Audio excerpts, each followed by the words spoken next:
네, 안녕하세요. 부타동 이부연 채널의 이부연입니다. 오늘 하루도 잘 보내셨나요? 오늘 이제 한 주 시작한 월요일이죠. 월요일날 이제 저녁 6시에 병원 끝나고 영상을 찍어요. 오늘은 월요일병이 올 줄 알았는데 생각보다 괜찮네요.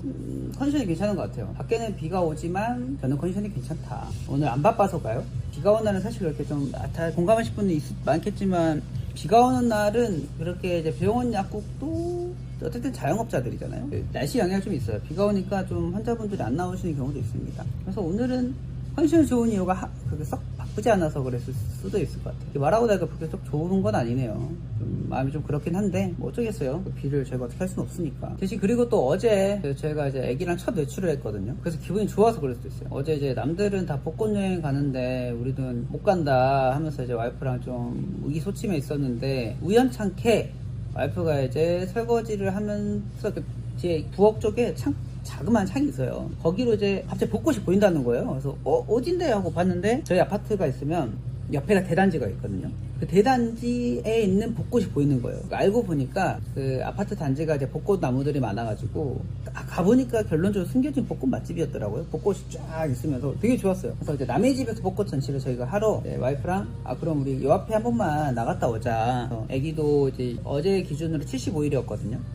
잘 이렇게 여며가지고 한번 오래 아니고 잠깐만 나갔다 와요. 사람 많은 것도 아니니까. 해서 어제 애기랑 첫 외출했죠. 공식적으로. 저는 첫 외출이요. 와이프도 이제 병원 가는 거 빼면은 나들이 같은 개념, 나들이? 뭐 집 앞 가는 것도 나들이죠. 나들이 개념으로 첫 외출했는데 되게 기분이 좋았어요. 좀 날씨도 좋고 햇살도 좋고 바람도 좋고 좀 되게 뭔가 충만해지는 느낌이었습니다. 좀 기분이 좋고 좀 뭐 저의 입장에서 열심히 살아야겠다는 생각이 드는 기분이기도 하고 참 좋았습니다. 그래서 그렇게 하고 이제 집에 들어와서 애기 씻기고 밥 먹이고 이제 저희끼리 저녁 먹고 이렇게 하루를 깔끔하게 마감하니까 방금 환자가 왔는데 중학교 동창이네요.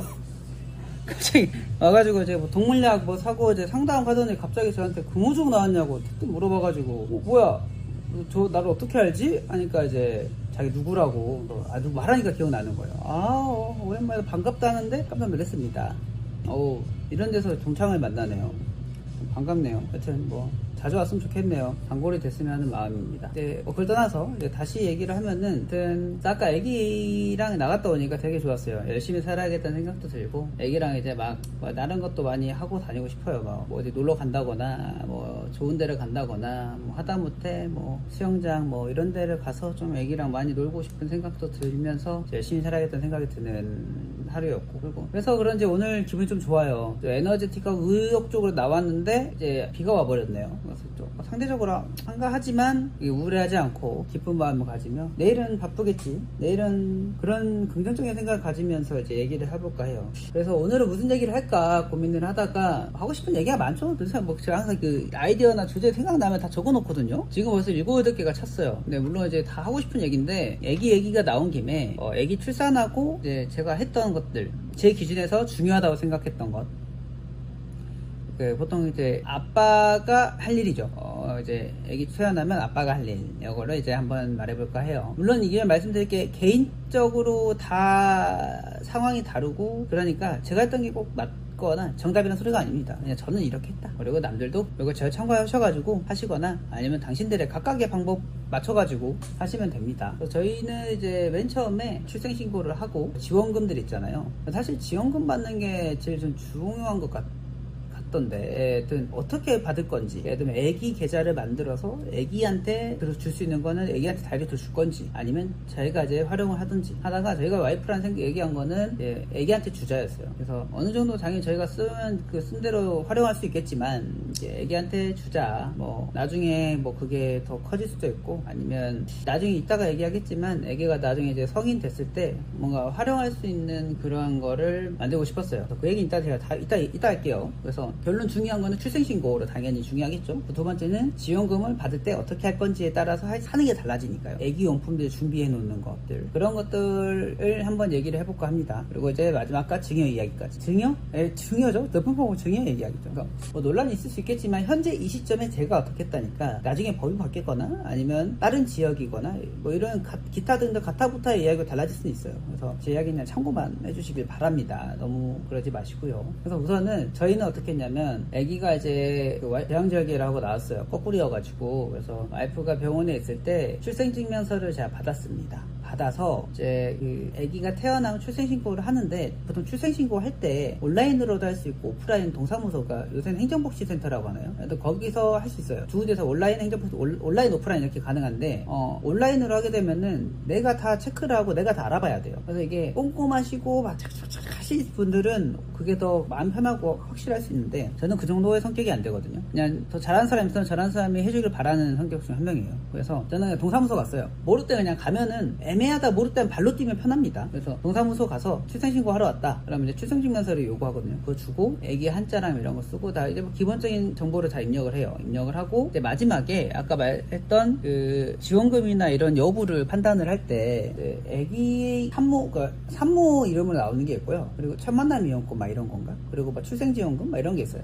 그리고 애기나 산모 둘 중에 한 명으로 받을 수 있는 게 있어요. 그러니까 기프트 카드로 오는 게 있고 통장에 꽂혀주는 게 있는데 기프트 카드는 당연히 산모 이름으로 받는 거라 제가 이제 체크카드 형식이나 이제 선불카드 형식으로 받고요. 하나는 이제 중요한 건 제 기억에는 뭐였더라, 그게 출생지원금이었나? 부모지원금이었나? 어떤 이름이 있는데 애기 이름으로 받을 수 있어요. 그게 한 달에 100만원인가 102만원인가 110만원인가 그럴 거예요. 그래서 그거를 애기 계좌로 받을 수 있으니까 애기 계좌로 받고 싶어서 이제 그 직원분한테 그 공무원분께 여쭤보니까 애기 계좌가 만들어져야 되잖아요. 근데 애기 계좌는 애기가 그 등본으로 올라가고 그 올라간 상태로 이제 전산상까지 올라가야지 가능해요. 만약에 다른 행정 업무는 그냥 그 등본 예시를 주면 이걸로 간이로 해주는 경우도 있대요. 근데 이제 그런 법원에 가서 법원에 이렇게 처리를 해가지고 애가 전산상으로 등록이 되기까지 2주가 걸린대요. 그러니까 애기 출생신고를 빨리 신청을 하러 갈수록 계좌를 받을 수 있는 시간이 빨라지는 거예요. 그러니까 저희는 이제 아기가 병원에 2주 있고 나서 제가 갔으니까 이제 어떻게 보면 시간상으로 치면은 아기 계좌가 나오는데 한 달 정도가 걸린 거죠. 태어나고 나서. 근데 아기 그 출생지원금이나 이런 게 출생신고 기준인가 아니면 그러니까 출생신고 기준인가 아니면은 태어난 날 기준인가 제가 까먹었는데 2달 이내에 해야 돼요. 2달 이내에 신청을 해야 그거를 제가 또 온전히 그 혜택을 받을 수 있거든요. 그러니까 최대한 빨리 하는 게 좋겠죠. 그래서 별 특별한 상황이 없으면 아기가 태어나고 출생증명서를 먼저 받아서 이제 신청하시던가 아니면 동사무소 가셔가지고 이제 신청을 하되 아까 우리 부모 계좌로 받을 거면 상관없습니다. 그러면 언제 뭐 2달이니까 여유롭죠. 근데 애기 계좌로 받고 싶으시면 애기한테 받고 싶으시면은 그걸 이제 미리 2주 정도 텀이 걸리니까 그걸 고려하셔가지고 2달에 오버가 안 되게 잘 조율하셔야 돼요. 그리고 이제 왜 애기 계좌로 받냐? 그러면 이게 부모가 주는 게 아니니까 증여에 들어가지 않아요. 그러니까 편법이기면 편법이고 불법은 아니죠. 그걸 다 그렇게 한다거나 불법은 아니에요. 이제 합법적인 겁니다. 애기 계좌로 받는 거예요. 그냥 계좌를 거기로 받는 거니까 애기 돈이 되는 거예요. 저희가 준 게 아니니까 증여가 아니에요. 그러니까 그거 참고하시고 그럼 1년에 약 한 1,200, 300만원 정도 받을 수 있어요. 그럼 그렇게 해서 애기 계좌를 받고 하는 방법이 있고 그리고 이제 애기 지원하는 것 중에 한전 전기세 그리고 자동차 보험 그리고 집이나 이제 뭐 대출금이 있으시면은 그 대출금을 좀 감면 받을 수 있어요. 이자 감면. 그래서 이 세 개를 이제 알아보시되 사실 그 한전 이거는 본인이 집 주소나 이런 거에 대한 그 번호 있거든요. 그것만 알아오시면 거기서 다 가능합니다. 동사무소에서도 할 수 있고요. 아니면 집에서 따로 할 수 있어요. 집에서 따로 한전 들어가가지고 거기서 따로 신청이 가능하니까 꼭 그런 것도 까먹지 말고 하시면 좋고 그리고 자동차 보험은 사실은 저는 이제 결국에 안 했거든요. 이유가 제가 이제 그 아버지랑 연동해서 보험이 들어가 있어요. 제 차에. 그래서 이미 거기서 할인이 많이 들어가서 애기 걸로 하게 되면 제가 이제 보험 내는 사람 돈은 제가 내지만 까먹었네. 하여튼 대상자가 보험 그 혜택을 내가 받는 하여튼 그게 내가 보험주를 나로 하게 되면 그게 깨지거든요. 그러면 돈이 갑자기 올라가요. 그 전에 게 돈이 더 잘 나와요. 그러니까 굳이 그러면은 이미 내가 그렇게 할인을 받고 있으면 자동차 보험 할인은 굳이 손해가 될 수도 있다. 그거 한번 알아주시면 좋고, 그리고 그건 한번 알아보세요. 그리고 대출금은 이제 은행 가서 처리를 하는 거니까 이제 은행 가셔가지고 가족관계증명서랑 그 매력이 떼오라 그래요. 가족관계증명서랑 출생증명서 이거 두 개를 꼭 가져오라 그래요. 하나 신분증 이거 하나 가져오라 그래요. 그래서 그거 가지고 하면은 아마 적절한 조치를 취해 주실 거예요. 보통 이제 생애 첫 주택이나 디딤돌이나 이런 거 하시는 분들은 애기 하면은 저도 아직 안 했거든요. 해야죠.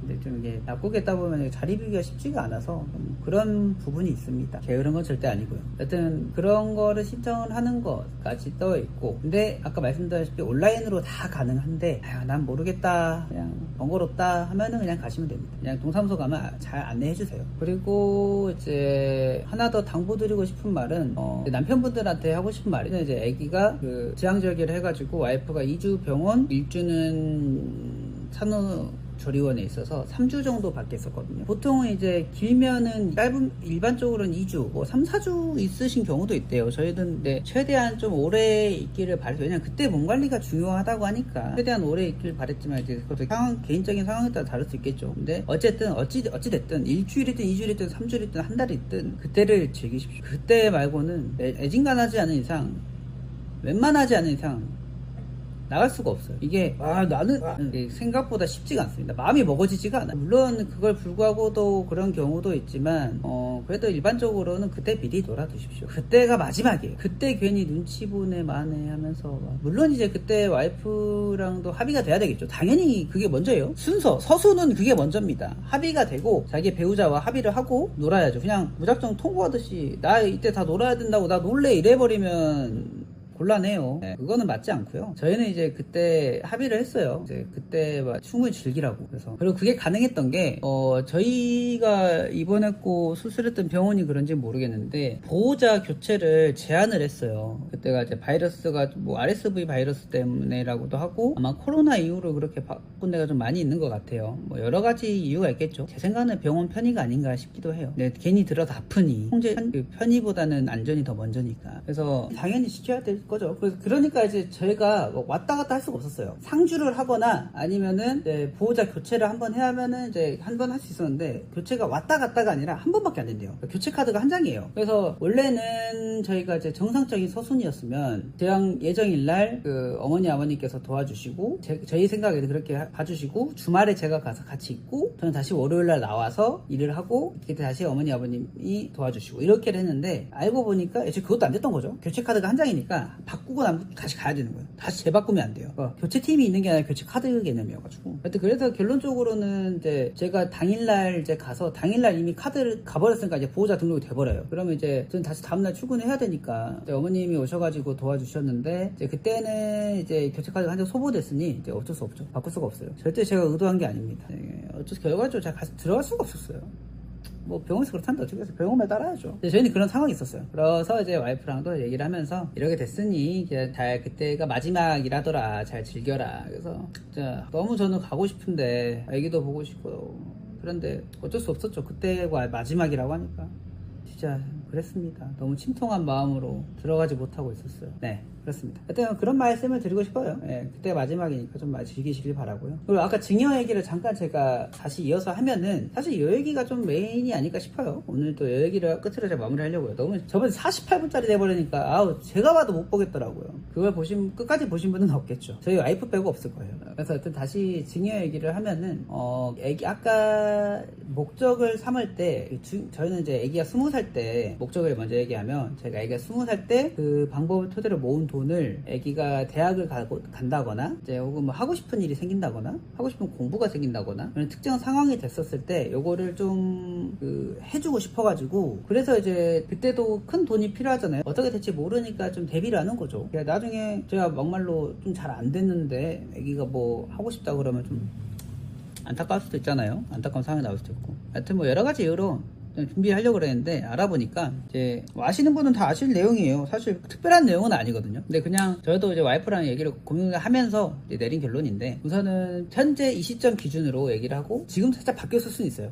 근데 제가 이거 알아본 게 한 몇 달 전이니까 우선은 10년 주기로 미성년자일 때는 2천만 원씩 증여를 가능해요. 부모가 한 번씩. 그러니까 저 한 번 와이프 한 번이죠. 그러니까 지금 0살이라고 하잖아요. 0살 10살부터 9살, 10년이죠. 그때 2천을 줄 수 있고 10살부터 19살까지 또 2천을 줄 수 있어요. 그러면 이제 딱 미성년자가 끝날 때까지 총 4천을 줄 수가 있고 이제 20살 성인이 되면은 5천까지 줄 수 있어요. 똑같은 10년 주기는 변하잖아요. 10년마다 줄 수 있는 그 증여세 프리한 금액이 있어요. 미성년 때는 10년 동안 2,000인 거예요. 그러니까 10년간 2,000, 그 다음 10년간 2,000. 그러면은 우리가 만약에 예시를 들었을 때 내가 20살 때 애한테 맥스로 줄 수 있는 금액은 1억이 되는 거예요. 어떻게 1억이냐? 아까 0살부터 9살까지 2,000, 10살부터 19살까지 2,000, 그리고 20살 때 5,000. 줄 수 있는데 이제 플러스 부모 지원금인가 무슨 지원금 있다 그랬잖아요. 애기 계좌로 받을 수 있는 거 그거를 애기한테 1년 동안 주거든요. 첫 애기가 0살부터 한 살이 될 때까지 주는데 월에 110만 원인가 120인가 100만 원인가 그래요. 그거를 1년 모으면 1000만 원 넘잖아요. 그러면 아까 2,000에 1000 하니까 5,000을 줄 수 있고 성인 되자마자 5,000 하면 1억이 돼요.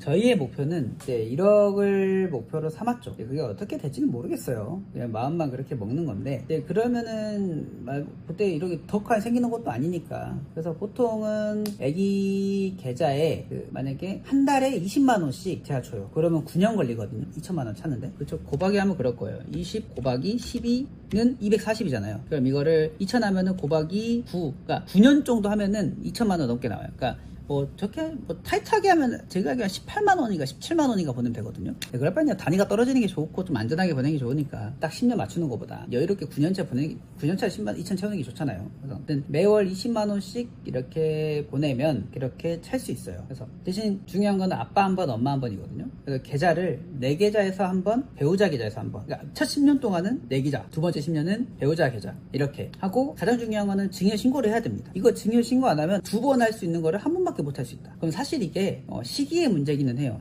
내가 저희는 아까 20살 때 바램이지만 그렇게 금액을 2,000, 5,000 해가지고 만들고 싶다가 바램이었으니까 0살부터 시작을 하는 게 좋죠. 0살이나 1살부터. 만약에 나는 굳이 그렇게 필요가 없고 그냥 한 번만 하고 싶다. 한 번만 이제 2천만 원 한 번만 보내도 된다. 그러면은 0살에 하든 9살에 하든 상관없죠.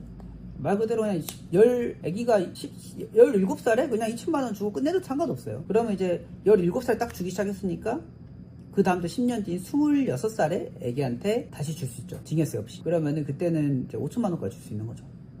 그러니까 막 여러 가지 이게 약간 경우의 수를 따지는 건데 최대한 이제 그런 거 없이 하려고 하니까 저희가 이런 얘기를 하는 거예요. 그래서 이제 그렇게 하면은 아까 2,000인데 그러면 아까 5,000은 어떻게 할 거냐? 그러니까 그 5,000을 20년 동안 5,000을 모으는 거잖아요. 20년 동안. 그러니까 그것도 대략 생각을 하면은 20년이면 240개월이에요. 5천만 원을 나누기 240개월 하면 한 달에 20만 원 정도 나오거든요. 20만 8천 원, 21만 원 정도 나와요. 그러니까 오를 거 생각해서 20만 원 넣는 거죠. 20만 원을 내 계좌든 배우자 계좌든 상관없이 그 계좌에다가 20만 원씩 저금을 하는 거예요. 그래서 증권 계좌 만들어서 증권 계좌에서 정말로 주식을 하나씩 사서 삼성전자를 요새 주식 얘기 많잖아요. 주식을 사든 다른 상품을 사든 해서 그거를 20만 원 20년 하면 5천만 원 되거든요. 그럼 그거를 딱 되면은 얘가 20살 성인이 되면은 줄 수 있는 거예요. 근데 이제 그럼 한 달에 40만 원 정도가 나가는 거죠. 애기한테. 애기 저금 비용으로. 그래서 청약을 들어주시는 분도 계시고 그냥 저처럼 이런 생각으로 하시는 경우도 있는데 이제 10만 원 청약을 해도 되겠죠. 애기 이름으로. 근데 그것도 이제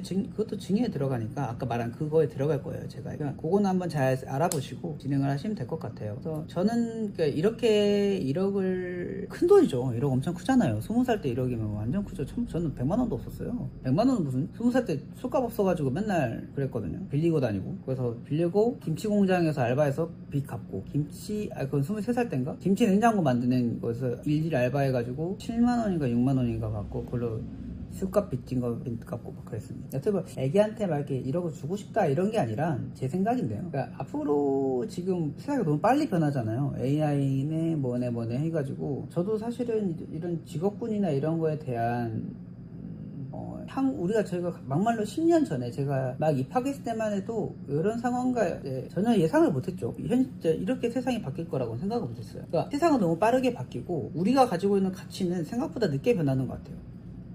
물론 그렇게 교육을 받아서 그런 건지 모르겠지만 변화에 적응을 못하는 거일 수도 있겠죠. 근데 모든 게 너무 빨리빨리 변하고 이 빨리빨리 변하는 세상에서 아기가 20년 뒤에 어떻게 똑같이 지금 같은 입시 제도와 공부를 하고 살 거라는 생각은 안 합니다. 네, 환자분이 오셨네요. 어쨌든 다시 얘기를 하면은 그때와 지금과 같은 입시 과정과 같은 지금 흔히 이제 공부를 하고 열심히 공부하고 좋은 대학교로 가서 이제 좋은 성적을 받아서 좋은 곳에 취업을 하거나 좋은 직업을 갖는 게 사실 지금도 그런 경계가 좀 많이 무너지고 있잖아요. 그래서 지금도 무너지고 있는데 그때면은 제가 봤을 때 더 그런 게 없어질 것 같아요. 그래서 그때는 좀 개인이 갖고 있던 단순히 공부만 하는 역량 말고 흔히 우리가 이제 그 중간에 과도기 올라운더가 되라고 막 다 잘해야 된다고 막 물론 그런 식으로 나온 제도가 입학사정관 제도였던 것 같아요. 공부도 좀 어느 정도 해야 되고 뭐 리더십도 있어야 되고 뭐 토론 능력 뭐 능력 다 있어야 되는데 사실 AI 시대에 능력은 AI가 더 좋잖아요. 뭐 하면 다 따다닥 다 명령어 이런 것만 잘 입력을 하면 따다닥 되니까 가장 중요한 거는 적재적소에 무슨 능력을 활용하고 어떻게 쓰냐 그리고 내가 정확히 무슨 일을 하고 싶어하고 일을 했을 때 그 지속 가능성이 있느냐 약간 뭐 여러 가지 기타 등등이 더 중요할 것 같다는 생각을 해요. 근데 저희 아이가 이제 20살 되면 20년 지잖아요.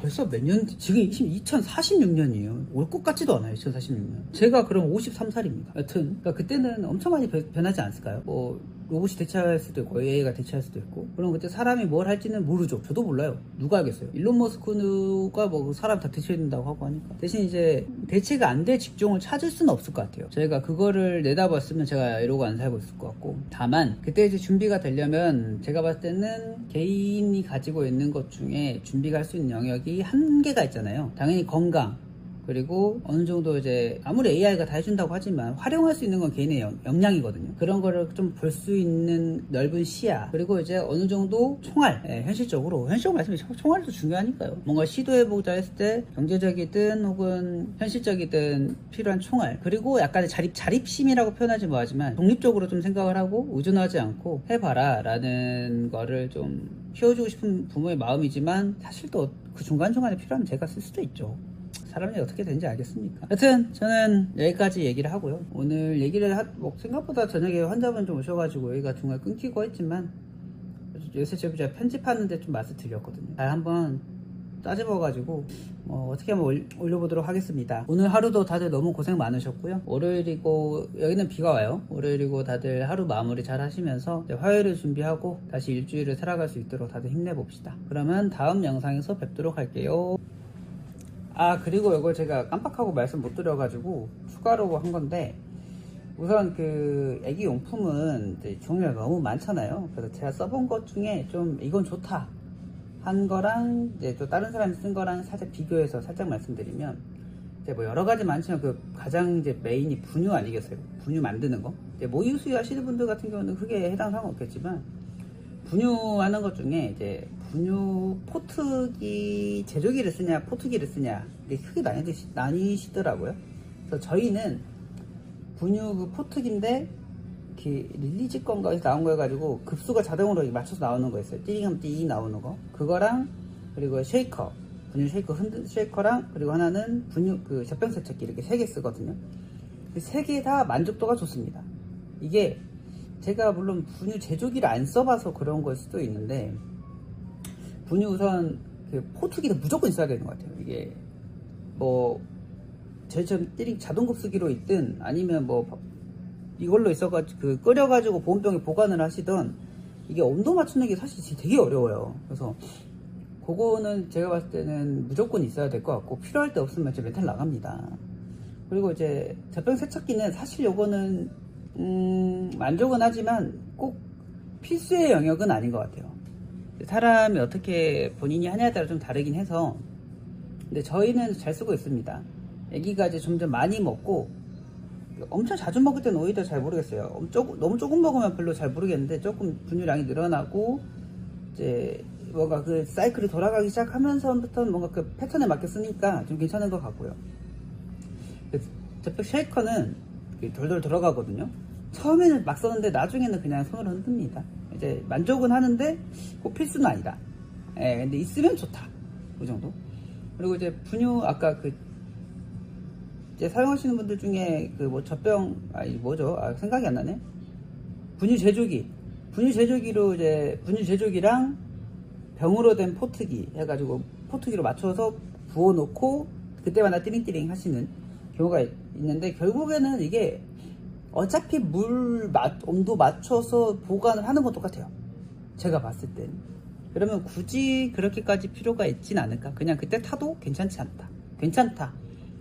그치? 애기가 배고파도 울어도 몇 초거든요? 그냥 1분? 내 마음만 조급할 뿐이지 사실은 큰 문제는 없다고 생각을 해요. 예. 요거 말씀드리려고 더 시켰습니다.